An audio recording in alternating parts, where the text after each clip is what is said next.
Ini pelajaran ada 52 kali. Katanya 1 jam kelamaan, saya nggak tahu apa mesti dikurangin. Jadi 52 kali 1 jam kurang lebih. Temanya rencana Bapa yang berjaman-jaman. Jadi Bapa di sorga itu bukan Bapa yang sembarangan. Dia merencanakan segala sesuatu dari awalnya. Jadi dia adalah Alfa dan Omega, artinya bahwa dia merencanakan segala sesuatu. Tidak ada yang kebetulan.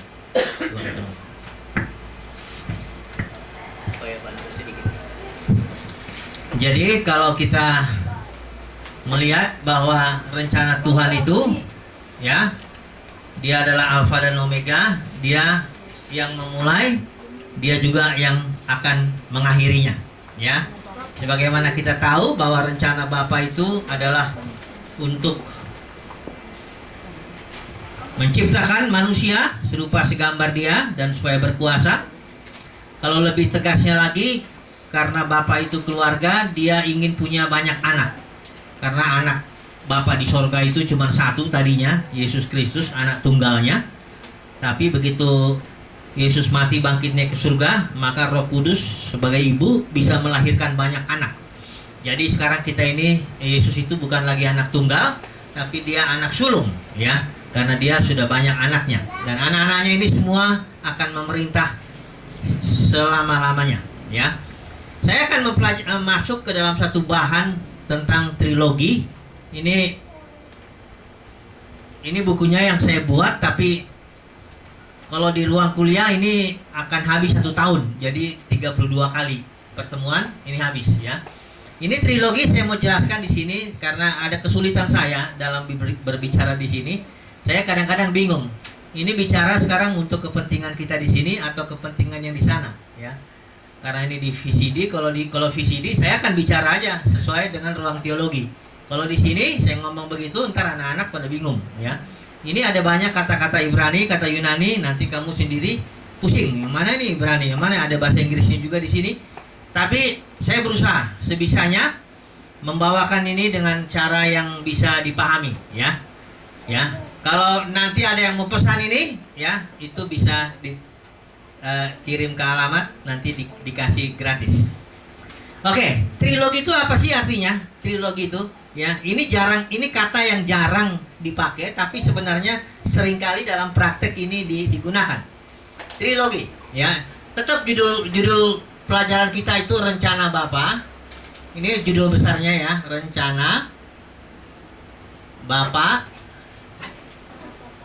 berjaman-jaman, ya. Berjaman. Ini kenapa? Ini judulnya ini saya jelaskan sebentar. Rencana Bapa itu kita tahu dia ingin punya banyak anak, yang pertama. Yang kedua, dia ingin menciptakan manusia serupa segambar dia, dan dia ingin juga supaya manusia itu berkuasa. Ini dia punya rencana. Dari awal sampai akhir rencananya nggak mungkin gagal. Kenapa dibilang berjaman-jaman? Karena membutuhkan zaman-zaman untuk menggenapinya. Nggak bisa sekali aja, ya. Zaman-zaman ini panjang, ya. Kalau di Alkitab nanti kita mau pelajari zaman-zaman ada. Kalau zaman hukum Taurat aja sudah berapa ribu tahun sampai sekarang, ya. Nah, jadi saya mau sekarang masuk dulu ke satu tema atau suatu topik, ya, yang namanya trilogi. Trilogi ini adalah suatu cerita atau suatu sandiwara atau suatu tulisan. Dia ada 3, ya, ada 3. 3 tulisan ini temanya sama, ya. Temanya sama, tapi dia berurut-urutan. Jadi kalau saya gambar begini, ini cerita pertama, ya. Sambung lagi dengan cerita kedua, ya. Sambung lagi dengan cerita ketiga. Nah, trilogi itu 3 cerita atau 3 drama atau 3 tulisan atau 3 novel. Masing-masing novel ini udah lengkap, ya. Orang kalau baca cuman 1 judul aja sini nggak apa-apa. Tapi kalau mau lengkap semua, ini dibaca 1, 2, 3. Ini berkaitan, temanya sama, ya. Nah, ini dia di Alkitab. Rupanya Tuhan itu berbicara 3 kali. Coba saudara buka Alkitab Amsal 22 ayat 20. Yang terjemahan Saya pakai terjemahan IAT. Kalau saudara baca terjemahan lain, dia nggak kelihatan kata 3 kalinya itu. Coba ya, bandingkan aja dulu ya. Saudara buka Amsal 20.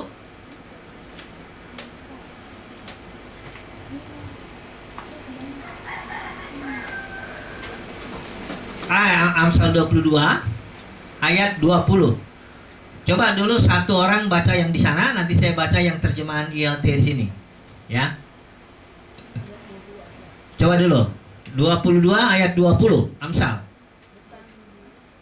Bukankah? Bukankah aku telah menulisnya kepadamu dulu dengan nasihat dan pengetahuan? Ya, hanya itu. Tapi kalau di sini dikatakan Amsal 22 ayat 20, bukankah aku telah menuliskannya kepadamu 3 kali dengan nasihat dan pengetahuan. Ada kata 3 kali yang nggak diterjemahkan di situ. Kata 3 kali bahasa Ibraninya itu shalos, gitu tulisannya gini, shalos. Ini kata ini harus diterjemahkan 3 kali, ya. Ada banyak terjemahan, ya, Alkitab dia tidak menerjemahkan istilah shalos ini, ya. Padahal ini justru sangat penting bahwa Tuhan berbicara 3 kali. Ya, prinsip berbicara 3 kali ini sangat penting. Saudara lihat, ini saya hanya memberi contoh, ada sekitar 40. Ini ada seorang teman, dia mengumpulkan ada 40 cara Tuhan berbicara 3 kali. Misalnya, Yesus Kristus Tuhan, ya itu yang pertama. Ya kan, Yesus Kristus Tuhan. Udah gitu Anak, Roh, Bapa. Udah gitu Paskah, Pentakosta, Tabernakel. Kalau kemah itu ada yang kemah luar, ada yang holy place, ada most holy place, ya. Terus kalau tubuh ada body, ada soul, ada spirit, ya. Terus ada jalan, kebenaran, hidup. Terus ada 40, ya. Ada 40, bahkan sebenarnya ada ratusan lebih di Alkitab perihal 3 kali ini. Trilogi. Tuhan bicara 3 kali, shalos, ya. Jadi ini yang mau saya bagikan sekarang kaitannya dengan rencana Bapa berjaman-jaman ini apa ini sekarang, ya? Saya kembali harus gambar ini, ya. Saudara jangan bosan melihat gambar yang bagus ini. Gambar bumi yang pertama, terus dia berjaman-jaman, nanti terakhir digenapi di sini, ya. Ini kita ingat Tuhan adalah keluarga. Ya, saya ceritain dulu ya. Elohim itu adalah keluarga. Dia ada bapaknya, ya. Ada ibu, ibu itu roh, ya. Roh ini salah satu namanya di Alkitab itu El Shaddai, El Shaddai, ya. Nah, Shad itu ini bahasa Ibrani, Shad itu artinya buah dada, ya. Jadi kata El, kalau El itu artinya the strong one, yang kuat. Jadi kata El Shaddai ini kata istilah untuk Tuhan tapi bersifat feminin, ya. Jadi Elohim itu juga bersifat keperempuanan, ya, kalau bahasa Indonesia keperempuanan, feminin, ya. Nah, satu itu. Yang kedua, kalau saudara lihat di Kejadian, buka dulu Kejadian pasal 1 itu. Kejadian pasal 1 ayat 2 dibilang di situ roh Elohim mengerami. Kata mengerami ini, ya, ini Kejadian 1 ayat 2. Mengerami ini sama seperti kalau induk ayam mengerami telur. Ini feminin juga. Di situ Elohim digambarkan keperempuanan, ya. Jadi Elohim itu ada unsur perempuannya, ibu, ya. Tapi dia juga bukan hanya itu, dia juga ada anaknya, anak tunggalnya satu. Inilah tadinya di dalam kekekalan Elohim cuman ada bapak, ibu, dan anak. Tapi bapak ini punya rencana, dia nggak puas kalau punya anak satu, ya. Sama seperti bapak-bapak itu, setiap bapak itu selalu cenderung ingin punya banyak anak, ya. Ibu yang suka nggak mau karena mungkin melahirkan sulit dan sebagainya. Tapi kalau bapak pasti inginnya banyak anak. Jadi bapak ini punya rencana, satu dia keputraan, artinya tambah putra, tambah banyak anak, keputraan. Yang kedua, rencananya serupa, anak-anaknya itu serupa dengan segambar dengan dia. Yang ketiga, anak-anaknya itu berkuasa. Nah, kita tahu bahwa waktu Bapa mempunyai rencana ini, dia ciptakan dulu Adam dan dia bawa dulu kejatuhan dan sebagainya sampai nanti di sini barulah genap, ya, langit dan bumi barulah genap itu rencananya. Nah, trilogi itu adalah Tuhan menggunakan 3 kali ya dalam berbicara. Ini di sini dalam gambar selalu kita bikin palang salibnya ini. Ini dalam sejarah ini sangat penting saudaraku ya. Sejarah itu berubah total karena ada palang ini ya. Salib ini benar-benar merubah sejarah manusia. Sebelum ada salib, manusia itu sepertinya kayak nggak ada tujuannya, nggak jelas ya. Agama muncul ya, pemberontakan muncul, perkelahian muncul, kayak nggak jelas ya. Tapi begitu salib ini datang, maka jelaslah arah hidupnya itu, sejarah itu. Akhirnya mengarah kepada langit dan bumi yang baru ya. Nah ini nanti kemenangan salib kita akan pelajari ya, langit dan ini dulu bumi yang baru ya. Jadi setiap ada gambar begini, kita harus gambar dulu ini. Nah, trilogi itu artinya Tuhan berbicara 3 kali. Dia tiap zaman dia bicara, tiap zaman dia bicara, tiap zaman ini ada lagi dia bicara. Bagaimana cara Tuhan berbicara? Melalui perjanjian. Di sini Tuhan berbicara melalui satu perjanjian yang namanya perjanjian Nuh ya. Nanti ayat-ayatnya cari dulu. Nanti cari sendiri aja. Di Kejadian pasal 9 itu ya. Ada lagi yang kedua perjanjian Abraham. Ya, ini sambung menyambung. Ini cerita ini. Perjanjian Nuh satu cerita, perjanjian Abraham juga satu cerita, perjanjian Musa juga nanti satu cerita. Saya akan singgung garis besarnya dulu ya. Saya tidak mau bicara detail dulu ya. Pokoknya garis besarnya dulu, tangkap. Setelah itu nanti kita karena 52 kali kita belajar, mungkin pertemuan nanti kita hanya belajar perjanjian Nuh gitu ya. Jadi perjanjian Abraham ini yang kedua. Yang ketiga perjanjian Musa. Perjanjian Musa. Nah, ini perjanjian Nuh itu Tuhan di sini berbicara, dia pakai nama yang berbeda. Di sini nama Tuhan itu dia tampil dengan namanya Elohim. Ya. Terus tanda perjanjiannya itu adalah pelangi. Ya, nanti baca sendiri ya. Di rumah baca sendiri, tanda perjanjiannya pelangi. Dan Elohim berjanji bahwa dia tidak akan mengirim lagi air bah. Jadi di dalam perjanjian Nuh ini ceritanya begini kurang lebih ya. Waktu itu dunia itu sangat jahat ya. Sangat jahat sekali, orang hidup semau-maunya. Setelah itu Tuhan mau menghapuskan manusia ya. Sejak Adam di sini, sejak Adam ya, di beranak cucu makin banyak orang makin jahat ya. Maka Tuhan mau menghapuskan manusia itu. Dan Tuhan melihat ada seorang yang namanya Nuh ya. Seorang yang nggak sempurna sebenarnya, tapi seorang yang baik dibanding dengan orang-orang sezamannya ya. Nuh ini seorang yang dia nggak sempurna, tapi dibanding orang-orang di sezamannya dia orang yang nomor 1 lah ya. Dan Tuhan telah pilih dia mau menyelamatkannya. Maka diselamatkanlah Nuh, istrinya dan ketiga anaknya laki-laki, Sem, Ham dan Jafet yang punya istri juga. Jadi total ada 8 ya. Ada 8 orang. Jadi keselamatan itu keluarga ya. Makanya kalau Bapak itu menyelamatkan seisi rumah. Oke, ini setelah itu Tuhan bikin air bah, mati semua, dan Tuhan mulai lagi manusia dari Nuh ini. Setelah Tuhan mulai dari Nuh ini, rupanya Nuh ini jatuh juga. Dia ini bikin kebun anggur. Dia rupanya nggak tahu bahwa anggur itu kalau diminum banyak-banyak bisa bikin mabok ya. Dia belum tahu. Jadi dia minumlah dia itu anggur itu banyak-banyak. Dia mabuk, ya kalau orang mabuk itu sudah nggak lagi ingat dia telanjang lah di dalam kemahnya ya. Dia telanjang dalam kemahnya, sebenarnya nggak masalah kalau nggak ada yang tahu. Masalahnya ketiga anaknya ini Sem, Ham dan Jafet. Ini Ham ini dia lihat ketelanjangan bapaknya ya. Ham ini begitu dia lihat, harusnya Ham ini menutupi ya. Kalau orang kepala rumah tangga jatuh jangan dibeber-beberkan. Kalau si Ham ini enggak, dia lihat ketelanjangan bapaknya, dia lapor. Dia kasih tahu ke Sem dengan Jafet, tahu nggak bapak kita tuh telanjang tuh, dasar itu bapak nggak tahu diri. Mungkin dia ngomong begitu kali ya bahasa Indonesianya, ngomong begitu. Tapi akhirnya Sem dan Jafet datang. Tapi datangnya dia pakai kain. Itu di Sem di sana, Jafet di sini, dia pakai kain begini, dia jalannya mundur. Jadi nggak lihat ketelanjangan bapaknya, terus dia tutup, ya kan? Nah setelah itu Nuh sadar, Nuh bangun, baru dikasih tahu bahwa Ham melihat ketelanjangan bapaknya dan melaporkan. Akhirnya si Nuh ini ya nggak tahu kenapa, entah dipimpin roh atau apa, pokoknya dia marah. Dikutuklah si Ham ini. Terkutuklah Ham katanya. Ham itu ternyata kalau sekarang ini di dunia ini itulah keturunan orang Afrika ya. orang Afrika, orang-orang yang memang ternyata dalam perkembangan zaman dia jadi budak-budak ya. Nah, memang ada orang-orang Afrika yang jago-jago ya. Saya lihat kalau petinju, kalau apa semuanya orang-orang Afrika ya, yang di Amerika tentunya. Nah, itulah ceritanya ya. Setelah itu Tuhan setelah melihat manusia jatuh lagi ya, jahat lagi, maka Tuhan panggil lagi seorang ya, yang namanya Abram.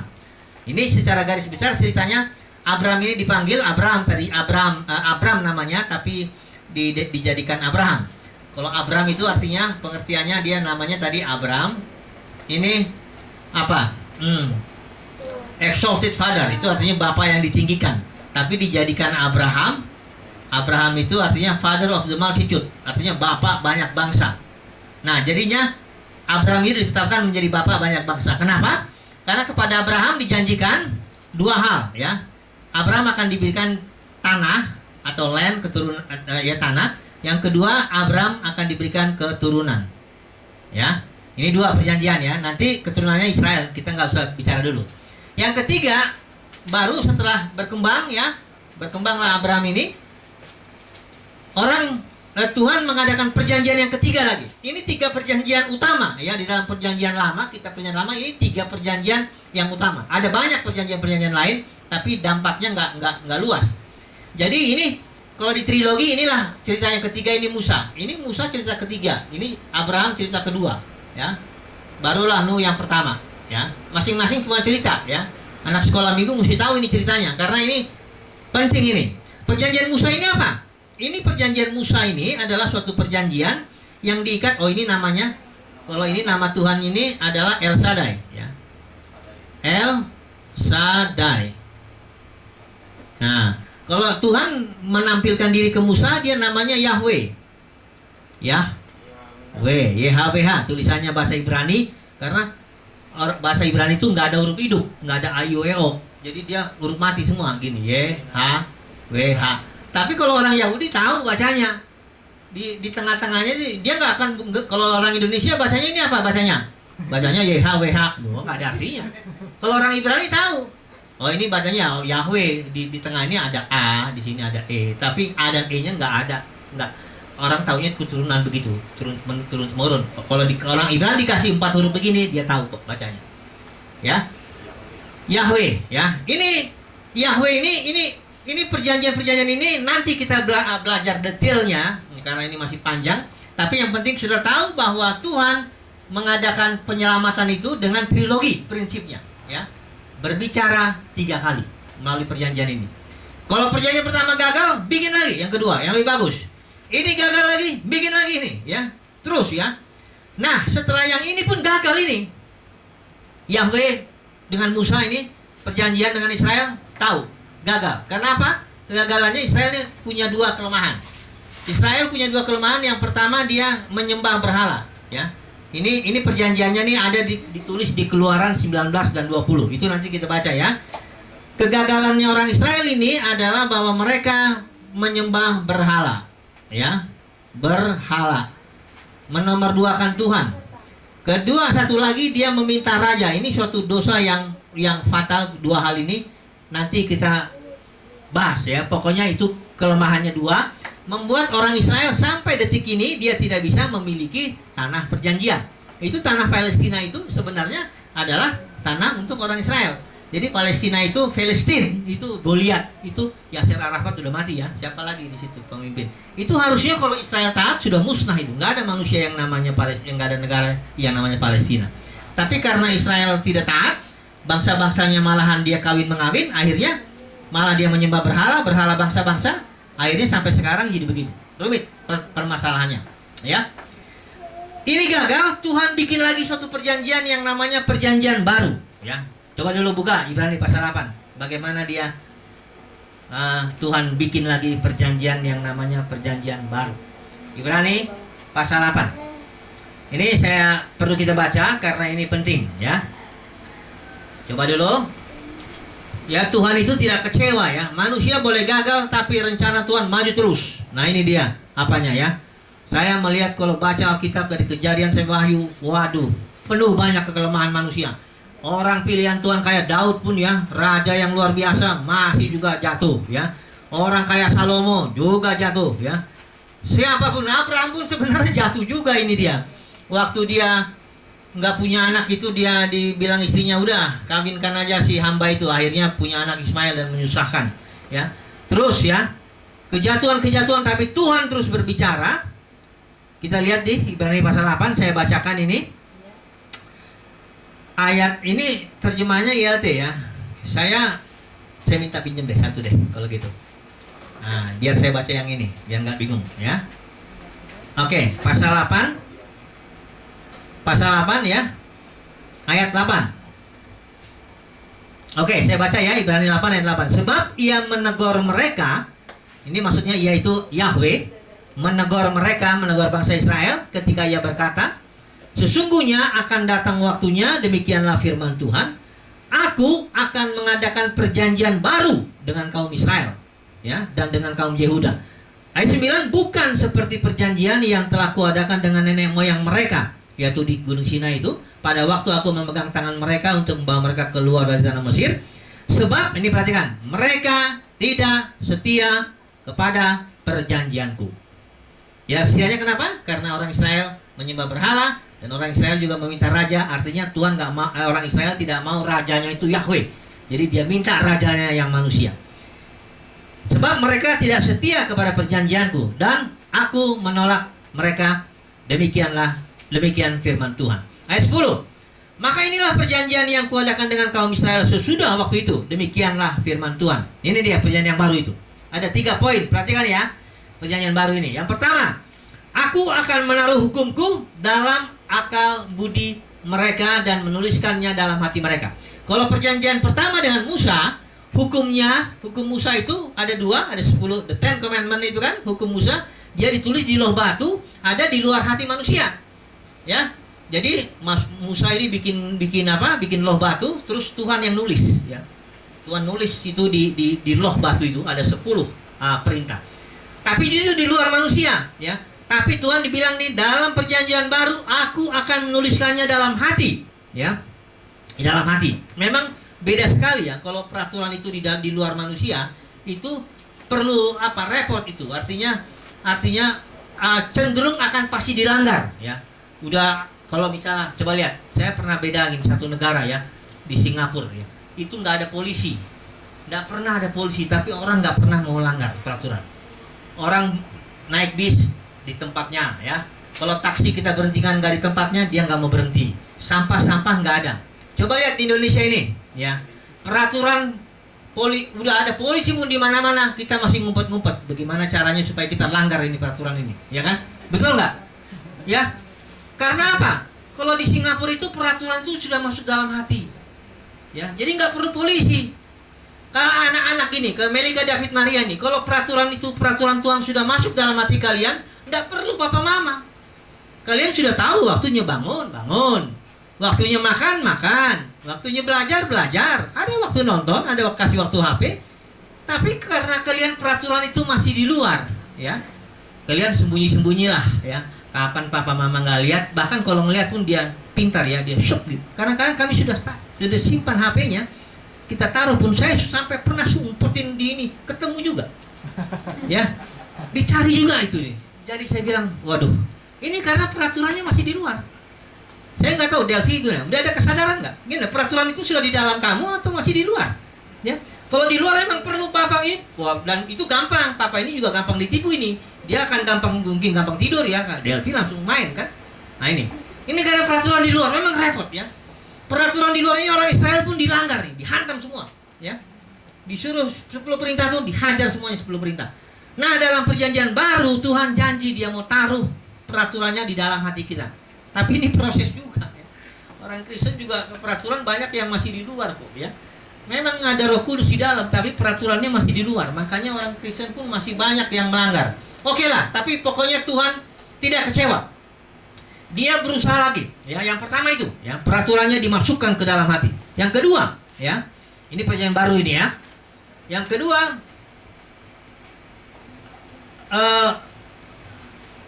maka aku akan menjadi Elohim mereka dan mereka akan menjadi umatku, dan mereka tidak akan mengajar lagi sesama warganya atau sama saudaranya dengan mengatakan kenalah Tuhan. Jadi yang kedua, pengaruhnya perjanjian baru ini bahwa kita bisa mengenal Tuhan. Mengenal Tuhan dalam arti Tuhan itu di dalam kita, ya. Jadi ada banyak orang ingin ke Israel, ya, dia ingin melihat hal itu, bagus juga kalau ada uang, boleh juga sih. Apalagi kalau dibayarin, ya nggak apa-apa. Pergi ke Israel sana, terus kita melihat-lihatlah di sana, oh di inilah dia kuburan Tuhan Yesus, ya inilah. Bahkan katanya ada ikan Petrus, nggak tahu itu ikan namanya ikan Petrus, katanya mungkin Petrus dulu pernah ngambil ikan masih sisa di situ, diambillah. Boleh, tapi itu pengenalan luaran. Itu pengenalan luaran itu. Yang penting kan Yesus di dalam hati ini, ya kan? Kalau nggak sempat ketemu ke sana kuburan Yesus dan apa sebagai kain kafan, nggak apa-apa. Karena sekarang perjanjian baru itu di dalam hati, ya. Pengenalan akan Tuhan yang di dalam, ya. Mengenal Tuhan yang di dalam. Ini dia. Yang ketiga, perjanjian baru itu ayat 12. Sebab aku akan menaruh belas kasihan terhadap kesalahan mereka dan tidak mengingat dosa-dosa mereka. Nah, ini berkat yang ketiga perjanjian baru adalah Tuhan mengampuni. Kalau kita ada kesalahan, kita mengaku kesalahan itu, Tuhan mengampuni. Berapa besar pun, sekalipun dosamu merah seperti kirmizi, akan menjadi putih seperti salju. Ya, ini berkat perjanjian baru. Ada 3. Ya. Nah, perjanjian baru itu pun dilayani dengan prinsip trilogi oleh 3 orang hamba Tuhan. Yang namanya pertama itu namanya Petrus. Ya. Yang kedua namanya sambung di sini Paulus. Nanti ini saya kasih tahu ini beda-bedanya nih. Paulus. Yang ketiga sambung pelayanannya itu yang namanya Yohanes. Jadi Tuhan berbicara 3 kali melalui Petrus, melalui Paulus, dan melalui Yohanes, ya. 3 hal ini dia melayankan perjanjian baru. Temanya perjanjian baru 1, tetap, ya. Dengan 3 berkat itu. Yang pertama apa? Bahwa hukum Tuhan akan masuk ke dalam hati kita. Yang kedua, bahwa kita akan bisa mengenal Tuhan secara di dalam batin. Yang ketiga, bahwa dosa-dosa kita akan diampuni. 3 hal ini akan dilayankan oleh 3 hamba Tuhan ini, ya. Masing-masing punya cirinya sendiri. Petrus ini seorang hamba Tuhan yang dipanggil khusus untuk orang Yahudi, ya. Makanya tulisannya untuk orang Yahudi, dan dia ini memang orangnya, ya, tidak terpelajar, nggak seperti Paulus. Kalau Paulus ini seorang hamba Tuhan yang dipanggil bukan untuk orang Yahudi, tapi untuk bangsa-bangsa lain. Nah, semua bangsa-bangsa, ya. Baru Yohanes ini diutus lagi dia setelah gereja jatuh. Ini saya gambar dulu, ya. Ini saya mudah-mudahan kalian tertarik, ya, anak-anak, ya. Ini kalau papa di ruang kuliah ini enak, tertarik, ya, masih banyak yang nanya. Tapi kalau di sini mudah-mudahan, ya, jangan ngantuk, ya. Karena Melika bilang, "Pak, kalau 1 jam ngantuk nih, Pak." Ya. Emang ini pelajaran tidaklah langsung bisa dinikmati. Kebanyakan orang kan hari Minggu inginnya pokoknya haleluya, amin. Nggak ngerti pun apa haleluya, amin. Tapi firman itu nggak bisa begitu. Harus firman itu lebih dalam, lebih dalam, lebih dalam. Ini akan bertahan, ya. Saya percaya kalau firman ini dipahami, itu akan lebih membuat manusia bertahan terhadap pencobaan, terhadap apapun. Banyak orang-orang hari Minggu karena firmannya terlalu apa, sehingga dangkal, sehingga akhirnya gampang, ya. Memang semangat di hari Minggu itu. Setelah keluar ya sudah habis, nggak ada. Semoga, ya, ini semoga, ya, renungkanlah, ya. Ini kadang-kadang saya bagaimana caranya nih, mudah-mudahan jangan ngantuk lah, ya. Kalau ada yang ngantuk geser di sini, ini, ya, supaya jangan ngantuk, ya. Ini, ya, Yohanes ini diutus ketika gereja jatuh di tahun 60, ya. Di tahun 70, ya. Ini di tahun 70 Yerusalem pun dihancurkan di situ. Ini 70 Masehi. Yesus disalib kurang lebih tahun 30 Masehi, ya. Jadi setelah 40 tahun gereja jatuh, ya. Gereja jatuh, maka Yohanes tampil dan dia berbicara. Makanya kitab Yohanes itu barang siapa menang, ya. Saudara jangan kaget, ya. Sekarang ini gereja tuh nggak semuanya loh masuk surga, ya.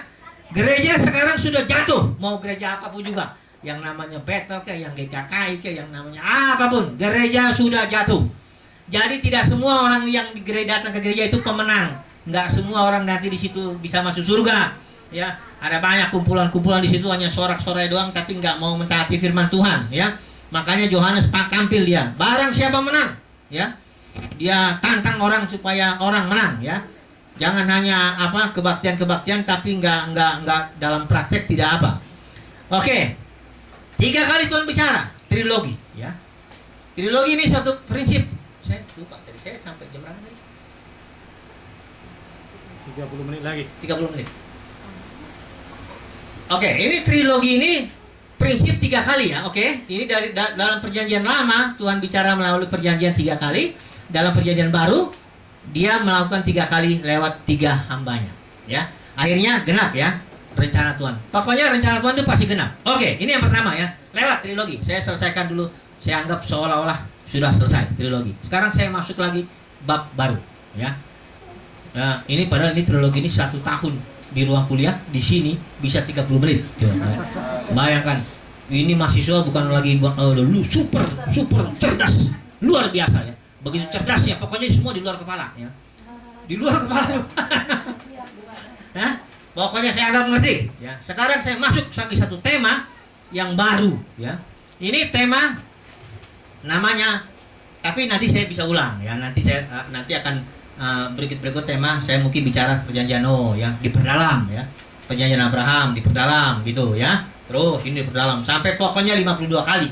Sekarang saya masuk satu tema baru. Ini enggak yang ini ya. Yang ini temanya sekarang.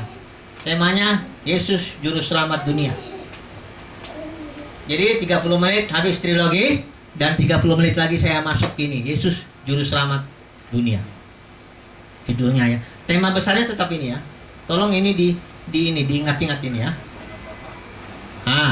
Ya. Sekarang saya masuk Yesus Juru Selamat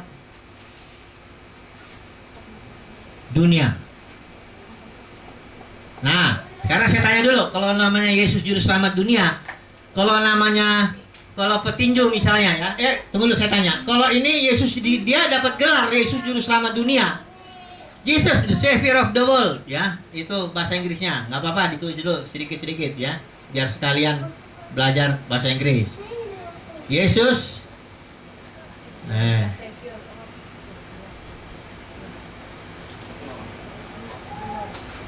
ini bacanya world, jangan word. Kalau word itu kata ya.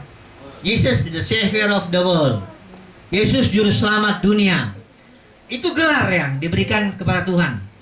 Kalau dari gelar ini aja kita udah tahu apa ini pekerjaan Yesus ini. Kalau dibilang Yesus Juru Selamat Dunia, berarti seluruh dunia akan diselamatkan dia. Amin. Kalau enggak seluruh dunia, berarti gelarnya enggak Yesus Juru Selamat Dunia.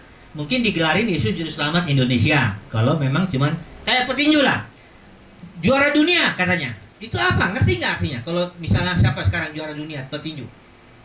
Si Chris John ya. Chris John masih juara dunia dia, walaupun kelasnya nggak berat ya. Kenapa dia disebut gelar juara dunia?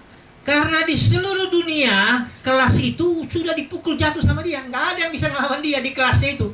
Seluruh dunia. Makanya dia disebut gelar Chris John itu juara dunia. Bulu terbang. Jadi Yesus itu digelarin dia Juru Selamat Dunia karena dia menyelamatkan seluruh dunia. Tetapi sekarang belum ya, sekarang belum. Udah seperti tahu kita tadi kan, kita hitung kan, manusia dari mulai Adam sampai ini sudah ada 160 miliar kurang lebih dihitung ya. Dan sekarang udah 157 miliar di neraka, ada 3 miliar baru yang ditangkap Yesus ini ya. Tapi dia gelarnya Juru Selamat Dunia, artinya dia akan memenangkan semuanya pada akhirnya ya. Yesus bilang gini, apabila aku ditinggikan ya di kayu salib ini, aku akan menarik semua orang datang kepadaku ya. Oke, saya mau ngambil beberapa ayat dulu ya. Coba mengenai Yesus Juru Selamat Dunia. Buka dulu di Roma. 30 menit sebentar lagi nih, sabar ya. Di Roma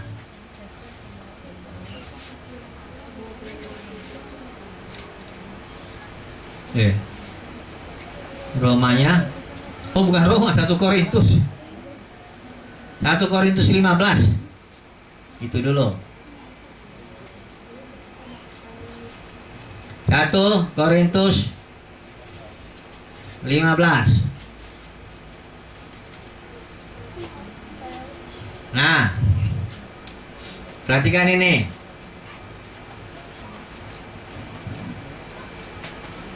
Ayat yang kita mulai dari ayat 21 ya. Ini saya gambar begini. Perhatikan ya, saya bacakan pakai ILT aja lah terjemahannya ya. Bapak Ibu Saudara baca dari situ. Sebab karena kematian itu melalui seorang manusia, maka kebangkitan orang-orang mati juga melalui seorang manusia. Nah, jadi gambarnya begini. Ya. Saya gambar di sini. Potong aja ini. Ini ada hal yang penting yang perlu kita renung-renungkan. Banyak orang nggak dipikir ini. Manusia itu punya ada kepalanya tuh ada dua. Bukan kepalanya ada dua, maksudnya Adam dan Kristus. Ini dua-duanya ini kepala manusia. Maksudnya kalau apapun yang dibuat ini keturunannya ini kena. Ya. Apapun yang dibuat yang ini keturunannya ini kena. Ya. Jadi sekarang yang dibuat Adam ini apa? Coba lihat. Kematian. Dia berbuat dosa, maka yang mati bukan cuma Adam aja, tapi seluruh keturunannya. Nah, setelah itu ayat ini, perhatikan tuh, baca dulu ayatnya ya. Saya bacain dulu aja dah, semua sampai habis. Ya. Ayat yang ke-22, 1 Korintus 15 ayat 22. Sebab bahkan sebagaimana semua orang mati di dalam Adam, demikian juga semua orang akan dihidupkan di dalam Kristus. Ayat 23, namun masing-masing sesuai dengan urutannya. Kristus sebagai buah sulung, kemudian mereka yang adalah milik Kristus pada waktu kedatangannya. Ayat 24, kemudian pada akhirnya tatkala dia telah menyerahkan kerajaan itu kepada Elohim dan Bapa, tatkala dia telah menyingkirkan setiap penguasa dan setiap otoritas dan kuasa. Ayat 25, karena seharusnya lah dia memerintah sampai dia telah meletakkan semua musuh di bawah kakinya. Ayat 26, maka kematian sebagai musuh yang terakhir, ini maut ya, sebagai musuh terakhir, upah dosa itu maut, sedang dilenyapkan. Ayat 27, sebab dia telah menaklukkan segala sesuatu di bawah kakinya. Namun ketika dia mengatakan bahwa segala sesuatu telah ditaklukkan, jelaslah bahwa hal itu tidak termasuk dia yang telah menaklukkan segala sesuatu pada dirinya. Ayat 28 yang terakhir. Dan bila mana segala sesuatu telah ditaklukkan, ini ya, kalau semuanya kalah sudah, maka Elohim dapat menjadi semua di dalam semua, atau di situ Bapa menjadi semua dalam semua. Ini sudah seperti saya bilang tadi. Ini dua kepala manusia ini sangat-sangat penting sekali. Yang diperbuat oleh manusia pertama ini adalah dia melanggar perintah Tuhan. Upah dosa itu maut, maka datanglah maut. Maut itu datang karena Adam, ya. Datanglah yang namanya maut, ya. Saya mau jelasin ya dari, kayaknya nih saya belum jelas ya. Maut itu kata Ibraninya nih yang dari Kejadian apa udah ya? Dari Kejadian 1 ayat 17 kalau nggak salah itu. Ya. Maut ini kata Ibraninya mut tamut. Mut tamut itu bahasa Inggrisnya dying, you will die. Jadi ada dua mati. Maut itu artinya ketika engkau melanggar perintah Tuhan, engkau langsung akan mengalami jenis kehidupan yang dikuasai iblis, yaitu maut. Engkau mendapat jenis kehidupan dikuasai iblis. Itu pertama. Yang kedua, you will die. Die itu artinya engkau mati secara fisik, ya. Jadi begitu orang makan ini, Adam makan itu, dia langsung dikuasai iblis. Itu pertama, dia mendapat jenis hidup maut. Yang kedua, setelah 900 tahun dia mati secara fisik. Ini artinya pengertian mati, ya. Nah, ketika Yesus mati dan makin naik ke surga, dia mengalahkan maut, ya, mengalahkan maut. Tapi baru Yesus kan yang mengalahkannya. Jadi di sini maut kalah, ya. Dalam Yesus maut kalah. Tapi mengalahkannya berurutan. Kalau di sini tadi, pertama Yesus dulu yang menang, nomor 1, ya. Kelompok pertama. Kelompok kedua, dia akan bawa para yang waktu dia kedatangan kedua kali di sini. Di sini dia datang kedua kali, itulah gerejanya, gereja yang menang. Ini kelompok kedua. Gereja yang menang, ya. Bukan semua anggota gereja, ya. Makanya kita mesti sungguh-sungguh lah jadi pemenang, ya.